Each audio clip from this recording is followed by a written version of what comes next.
साल 2017 में 5 करोड़ भारतीय पॉवर्टी लाइन से नीचे चले गए सिर्फ उनके मेडिकल बिल्स की वजह से। मेडिकल बिल में जनरली हॉस्पिटलाइजेशन, सर्जरी, ट्रांसप्लांट, बहुत सारे खर्चे आते हैं, लेकिन इसमें सबसे बड़ा खर्चा होता है दवाइयों का खर्चा। इन 5 करोड़ में 3.8 करोड़ लोग सिर्फ इसी दवाइयों के खर्चे की वजह से गरीब हुए थे। एक डेटा है कि हर भारतीय अपने जेब से हर साल 2500 रुपए इलाज के लिए खर्च करता है और पूरे देश के लिए नंबर लगभग 3 लाख करोड़ के पार चला जाता है। इस खर्चे का 67% सिर्फ दवाइयों पे जा रहा है। इस खर्चे को कम करने का एक इलाज है। 80% तक इसे कम कर सकते हैं अगर हम ब्रांडेड दवाइयों से जेनरिक दवाइयों पर शिफ्ट कर जाएं। अब ये जेनरिक और ब्रांडेड दवाइयां क्या है ये मैं आगे एक्सप्लेन कर दूंगा, लेकिन इसके पहले एक डेटा जरा मैं और फेंक के मार दूं ताकि आप थोड़ा सीरियसली इस बात को कंसीडर करना शुरू कर दो। अमेरिका के अंदर डॉक्टर पर्चे में जो 10 दवाइयां अगर लिखता है उसमें से 9 जेनरिक दवाइयां होती हैं और सिर्फ एक होती है ब्रांडेड। अब ये जेनरिक दवाइयां इतनी ज्यादा सस्ती हैं कि जो 90% दवाइयों के प्रिस्क्रिप्शन में होने के बावजूद इनका टोटल खर्चा सिर्फ 18% है। यानी जो बाकी 10% दवाइयां हैं जो कि ब्रांडेड हैं, ये 80% खर्चा करवा रही हैं अमेरिकियों से। और इसीलिए अमेरिका वाले जेनरिक दवाइयों का यूसेज बढ़ा रहे हैं और इसी की वजह से 2021 में इन्होंने $373 बिलियन सेव कर लिए थे। अब भारत में दुनिया भर की 20% जेनरिक दवाइयां बनती हैं, लेकिन भारत के अंदर अफोर्डेबल जेनरिक दवाइयों का मार्केट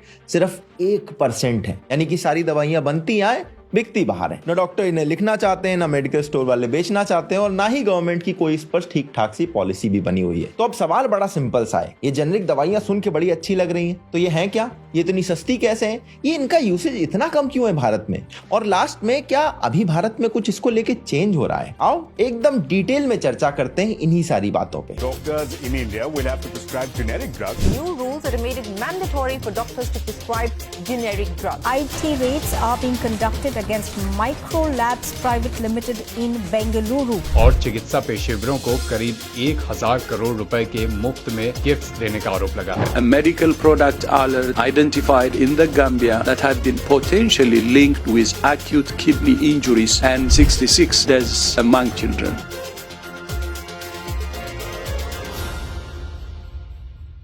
देखो, दवाइयां मेनली 2 टाइप की होती हैं, ब्रांडेड और जेनरिक।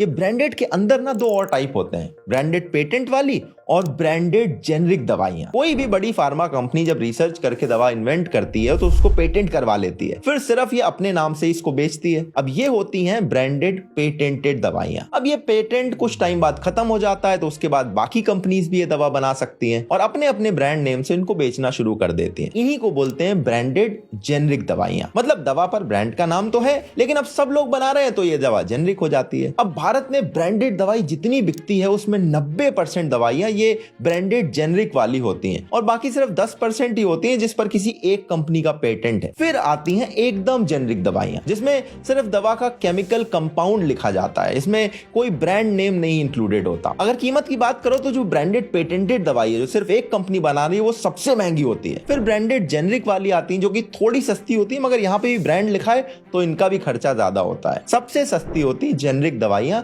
जिस पर सिर्फ केमिकल कंपाउंड लिखा हुआ है। किसी भी दवाई के पीछे मेनली 3 डिटेल आप नोटिस करोगे, दवाई का ब्रांड, वो किस कंपनी ने बनाई है और उसके अंदर सॉल्ट कॉम्पोजिशन क्या पड़ा हुआ है। जैसे ये दवाई देखो, इसका ब्रांड नेम है डोलो 650, कंपनी का नाम है माइक्रो लैब्स और इसके अंदर कंपाउंड है पैरासीटामोल। ये एक ब्रांडेड जेनरिक दवाई है तो ये पैरासीटामोल, लेकिन डोलो 650 के ब्रांड नेम के अंडर बिक रही है। अब अगर आपकी बीमारी पैरासीटामोल लेने से ठीक हो सकती है तो डॉक्टर अगर पर्चे में पैरासीटामोल लिख दे तो सही हो जाएगा, आप फिर जाकर पैरासीटामोल सॉल्ट वाली कोई भी जेनरिक दवाई ले आओगे और ठीक हो जाओगे। लेकिन डॉक्टर आपके पर्चे में दवाई नहीं लिखता, वो ब्रांड का नाम लिखता है जो किसी स्पेसिफिक कंपनी ने बनाया हो। और बहुत बार आप ये नोटिस करोगे कि डॉक्टर ने जो दवा लिखी है वो बस उसके पास वाली क्लिनिक में ही मिलती है। अब इसके पीछे पूरा नेक्सस क्या है ये मैं आगे डिटेल में समझाऊंगा, लेकिन उसके पहले ये देखो कि जो अलग अलग कंपनीज है ना वो सेम सॉल्ट की दवाई अपने अपने ब्रांड के नाम से बेच रहे हैं, अपने हिसाब से प्राइस सेट करते हैं और स्पेसिफिकली अगर किसी दवाई का ब्रांड फेमस हो गया तो और ज्यादा महंगी मिलने लगती है। और ये कंपनीज ना सेम दवाई के सॉल्ट में थोड़ा थोड़ा चेंज करके अपना अपना पेटेंट बनवा लेते हैं तो वो दवाई और ज्यादा महंगी हो जाती है। अब ये जो पेटेंट होता है ये सिर्फ कुछ सालों के लिए वैलिड होता है। अलग अलग कंट्रीज में अपनी अपनी वैलिडिटी है। भारत के अंदर फार्मा पेटेंट टिपिकली 20 साल तक वैलिड होते हैं। तो अगर किसी कंपनी ने कोई दवा इन्वेंट करी है, उसका पेटेंट लिया, तो 20 साल तक सिर्फ वही कंपनी दवा बनाएगी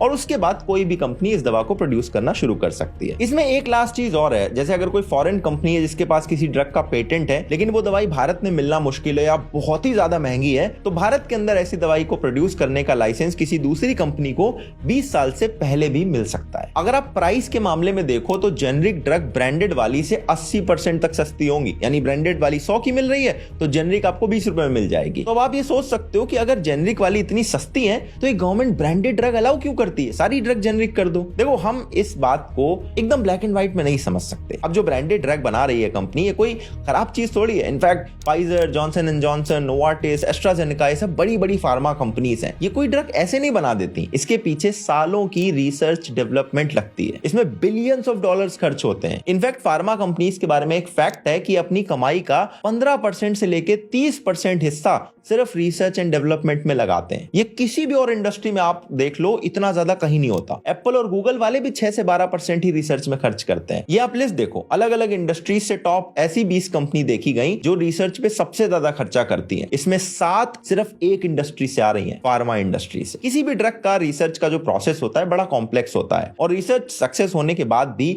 सिर्फ ट्रायल और अप्रूवल के प्रोसेस में ही 3 स्टेजेस हो जाते हैं, और इसके अंदर भी अलग अलग फेजेस होते हैं। इस पूरे प्रोसेस में 12 से 13 साल लग सकते हैं, और हर दवाई इस प्रोसेस तक पहुंच भी नहीं पाती। सिर्फ 15% ऐसी ड्रग्स हैं जो ये सारी स्टेजेस को क्रॉस कर पाती हैं, और इसीलिए इस तरह की रिसर्च करने के लिए हर फार्मा कंपनी अलग अलग देश में बेस्ट टैलेंट को हायर करती है, रिसर्च सेंटर खोलती है, बहुत सारी ट्रायल करवाती है, और फिर कहीं जाकर ये लोग कोई एक ड्रग बना पाते हैं जिस पर अप्रूवल मिलता है। तो जब इतना सारा पैसा खर्च हो चुका है तो कंपनी चाहती है ना कि ये ड्रग बेच के वो पैसा वसूल भी करें, और इसी के लिए रिसर्च के साथ साथ फार्मा कंपनीज का मार्केटिंग बजट भी बहुत हाई होता है। ये फार्मा कंपनीज इतने ऐड चलाती हैं कि Cipla, Mankind, Pfizer, Johnson and Johnson, ये सारे नाम आपको बचपन से ही याद होंगे, क्योंकि भैया आपने टीवी पे इनके ऐड देख रखे हैं। फोर्ब्स के अकॉर्डिंग 2021 में बिग फार्मा कंपनी के टीवी बजट का ऐड $3.9 बिलियन का था। अब ये सारी कंपनीज जो मार्केटिंग कर रही हैं, ये कॉस्ट आपकी जेब से ही निकालती हैं, अपनी महंगी ब्रांडेड दवाइयां बेच बेच के। अब इस मार्केटिंग के पूरे साइकिल में एक ऐसी प्रैक्टिस भी इन्वॉल्व हो जाती है जिसमें डॉक्टर भी शामिल हो जाते हैं। वो डॉक्टर जिन्हें लोग भगवान मान के दवाई लेने जाते हैं, वो थोड़े से पैसों के लिए इन कंपनीज के सेल्स एजेंट की तरह बिहेव करना शुरू कर देते हैं। मैंने आपको बताया था ना कि कुछ डॉक्टर्स की लिखी दवाई सिर्फ उनके क्लिनिक के पास वाले मेडिकल स्टोर पे मिलती है। तो आप जानते हैं ये होता कैसे। आप ऐसे किसी भी डॉक्टर की क्लिनिक पे जाके ध्यान से देखना, आपको एक बोर्ड मिलेगा जिसमें हफ्ते का एक दिन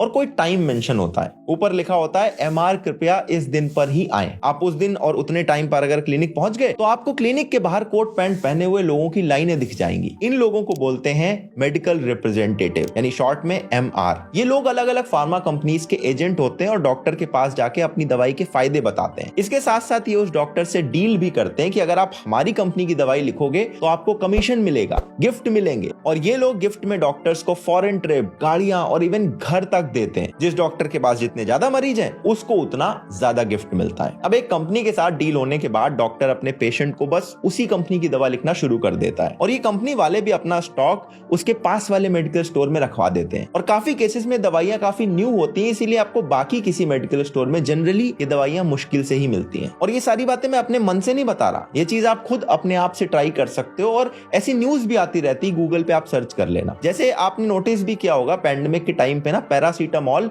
डोलो 650 वाली पॉपुलर हो गई थी। मार्च 2020 से अगस्त 2022 के बीच में इन्होंने 500 करोड़ रुपए की सेल की थी। इनफैक्ट इसकी इतनी ज्यादा सेल हुई कि इसे पैंडेमिक के दौरान फेवरेट स्नैक बुलाना शुरू कर दिया गया था। फिर लास्ट ईयर दवाई बनाने वाली कंपनी माइक्रो लैब्स पर टैक्स फ्रॉड का एक केस हुआ। सीबीडीटी यानी central board of direct tax ने कोर्ट में कहा कि इस कंपनी ने 1000 करोड़ रुपए तक के गिफ्ट पूरे देश भर में अलग अलग डॉक्टर्स को दिए थे, ताकि ये डॉक्टर्स किसी भी पेशेंट को पैरासीटामोल जब देते हैं तो उसमें सिर्फ डोलो 650 का नाम ही लिखा जाए। अब यहाँ पर एग्जाम्पल पैरासीटामोल का है, लेकिन बात सिर्फ उसकी नहीं है। ऐसे बहुत सारे कंपाउंड की अलग अलग दवाइयां आती हैं। अगर डॉक्टर कंपाउंड का नाम लिख दे तो आप जेनरिक ड्रग खरीद लाओगे जो कि सस्ती होगी, लेकिन डॉक्टर लिखता है ब्रांड का नाम जो जनरली महंगी मिलती है, और इसमें डॉक्टर का कमीशन होता है, इसीलिए वो सिर्फ उसी ब्रांड का नाम लिखता है जिसकी तरफ से उसको गिफ्ट मिल रहे होते हैं। अब चूंकि इतना पैसा इन्वॉल्व है, इसलिए डॉक्टर जेनरिक दवाइयां लिखना नहीं चाहते, दुकान वाले जेनरिक दवाइयां बेचना नहीं चाहते, और गवर्नमेंट को भी टफ कानून लाके इसको इंप्लीमेंट करने में बड़ी प्रॉब्लम आती है। और जनता को तो यही क्लियर नहीं है कि ब्रांडेड और जेनरिक ड्रग का गेम क्या होता है। ऐसे में फार्मा कंपनीज की 5 उंगलियां घी में और सिर कढ़ाई में होता है। लेकिन लास्ट कुछ ईयर से ऐसा लग रहा है कि गवर्नमेंट अब जेनरिक दवाइयों को प्रमोट करने के लिए थोड़ा एक्टिव हो गई है। वैसे 2002 से ही मैंडेटरी है ये बात कि डॉक्टर जेनरिक दवाइयां प्रिस्क्राइब करें, लेकिन अभी बहुत रिसेंटली इस पर एक टफ डिसीजन लिया गया जब नेशनल मेडिकल कमीशन ने यह कहा कि भैया डॉक्टर अगर जेनरिक ड्रग प्रिस्क्राइब नहीं करेगा तो उसको पेनलाइज किया जाएगा, उसके लाइसेंस को भी रिवोक किया जा सकता है। अब डॉक्टर्स जो हैं वो इस बात से बिल्कुल खुश नहीं है। इंडियन मेडिकल एसोसिएशन जो देश में डॉक्टर की सबसे बड़ी बॉडी है, इसने इस बात को अपोज किया। डॉक्टर्स का कंसर्न ये है कि भैया जेनरिक दवाइयों की अवेलेबिलिटी बहुत कम रहती है। डॉक्टर कहते हैं कि हम जेनरिक दवाई लिख भी देंगे तो जो मरीज है मेडिकल स्टोर पे जाएगा, वहां पर जो फार्मासिस्ट है पर्चे पे कंपाउंड पढ़ के उसे कोई ब्रांडेड दवाई ही चिपका देगा, और कई बार उस ब्रांड की दवाई में हो सकता है कुछ और भी ऐसे कंपाउंड मिले हो जो उस पेशेंट के लिए ठीक ना हो, और ऐसे में पेशेंट के लिए लेने के देने पड़ सकते हैं। अब अपने देश में मेजॉरिटी लोग आज भी दवाई को पीली वाली, नीली वाली, गोल वाली, लंबी वाली ऐसे कह के पहचानते हैं, तो उनके लिए सॉल्ट कंपाउंड को देखना, समझना और फार्मासिस्ट के इस धोखे से बचना बहुत इजी नहीं होने वाला है। कई बार आपने भी देखा होगा कि फार्मासिस्ट के पास आप कोई दवाई लेने जाते हो तो बोलता है इस वाले ब्रांड की तो नहीं है, लेकिन बिल्कुल सेम दवाई मैं दूसरे ब्रांड की आपको दे रहा हूं, इसमें सेम कंपाउंड है, कोई दिक्कत नहीं होगी। ऐसा ये फार्मासिस्ट इसलिए करते हैं क्योंकि ब्रांड वाइज इनके पास जो मार्जिन आता है वो बहुत अलग अलग होता है। मुझे एक फार्मासिस्ट ने बताया कि दो अलग अलग ब्रांड की अगर सेम दवाई आप देखें जिसमें ऑलमोस्ट सेम एमआरपी लिखी, जैसे 175-80 रुपए लिखी है, तो इन्हें एक दवाई हो सकता है 20 की मिले और दूसरी 120 की। तो देख रहे हो मार्जिन में कितना बड़ा डिफरेंस है। तो ये फार्मासिस्ट भी वही दवाइयां ज्यादा सेल करने की कोशिश करते हैं जिस ब्रांड से इनको ज्यादा मार्जिन मिल रहा हो। ऑल्दो गवर्नमेंट को भी ये प्रॉब्लम पता है, इसीलिए उन्होंने प्रधानमंत्री जन औषधि वाले मेडिकल स्टोर खोले जहां पर आपको सस्ते में अच्छी क्वालिटी की जेनरिक दवाइयां मिल जाती हैं। लेकिन ये अभी भी हर शहर में इजीली अवेलेबल नहीं है। तो अगर जेनरिक ड्रग का अडॉप्शन बढ़ाना है तो डॉक्टर के पर्चे में लिखवाने के बाद इनको अवेलेबल करवाना सबसे बड़ा स्टेप होने वाला है। अब देखो जेनरिक ड्रग का मेन फायदा मैंने आपको बता दिया, वो है पैसे की बचत, लेकिन पैसा बचा के सेहत से खिलवाड़ भी तो नहीं कर सकते। और इसीलिए अभी तक जो पॉजिटिव्स मैंने आपको बताए हैं, तो मेरा फर्ज है कि जेनरिक ड्रग के साथ जो बड़े बड़े स्कैंडल हुए, जो इनकी बिटर साइड है, वो भी मैं आपको बता दूं। अब इसी साल एक बहुत बड़ा स्कैंडल हुआ था, शायद आपको याद हो, गैम्बिया में 66 बच्चों की डेथ हो गई थी और इसमें एक भारत की कंपनी मेडन फार्मास्यूटिकल की बनाई हुई जेनरिक कफ सिरप का नाम आया था। यूएस में भी पिछले साल ऐसा हुआ है, एक भारतीय कंपनी है ग्लोबल फार्मा, उसने एक आई ड्रॉप बनाई थी जिससे 70 लोगों को आंखों में प्रॉब्लम हो गई, 3 लोगों की डेथ हुई और बहुत सारे लोग परमानेंटली ब्लाइंड भी हो गए थे। अरे आपने रैनबैक्सी का नाम तो सुना होगा ना, ये भी एक भारत की बहुत बड़ी फार्मा कंपनी थी जो लगातार इसी तरह की कंट्रोवर्सी में फंसी रही। सबसे पहले 2004 में केस खुला जब इनके 2 एम्प्लॉइज ने कहा कि ये कंपनी डेटा फैब्रिकेशन करती है। उसके बाद 2008 में यूएस एफडीए ने इनके 30 ड्रग्स को बैन कर दिया था क्योंकि ये सही मैन्युफैक्चरिंग प्रैक्टिसेस को फॉलो नहीं कर रहे थे। और 2013 में इन्होंने 7 क्रिमिनल चार्जेस में गिल्टी प्लीड करा, जिनमें इन पर अडल्ट्रेटेड ड्रग बनाना, डेटा फैब्रिकेशन और फ्रॉड जैसे चार्जेस लगे थे। $500 मिलियन का फाइन इन्होंने भरा था और इवेंचुअली इनके प्रमोटर्स को 2019 में एक अलग केस में अरेस्ट भी कर लिया गया। अब देखो ऐसा नहीं कि जेनरिक ड्रग सेफ नहीं होते हैं, ज्यादातर जेनरिक ड्रग सेफ ही होते हैं, लेकिन जो इस तरह के स्कैंडल आते हैं इससे लोगों का कॉन्फिडेंस इस पर कम होता है। इनफैक्ट कुछ डॉक्टर्स जो नई वाली गाइडलाइन का अपोज कर रहे थे, उनका एक पॉइंट ये भी था कि जेनरिक ड्रग्स की जो क्वालिटी है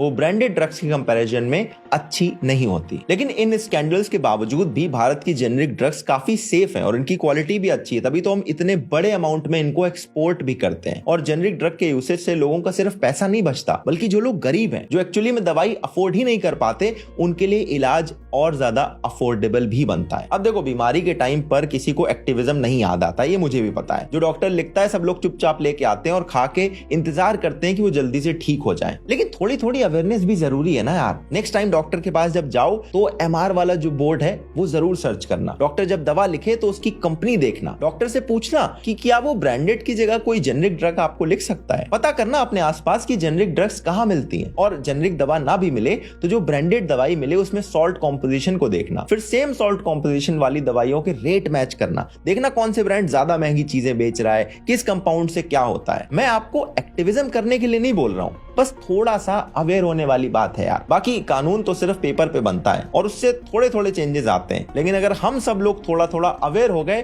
तो लिटरली रिवॉल्यूशन आ सकता है। इसी मैसेज के साथ ये वीडियो खत्म। अपने फैमिली और फ्रेंड्स में जाके शेयर करो, लाइक कमेंट शेयर सब कुछ कर दो और मैं मिलता हूं आपसे अगले वीडियो में। तब तक के लिए अपना ध्यान रखना। जय हिंद, वंदे मातरम।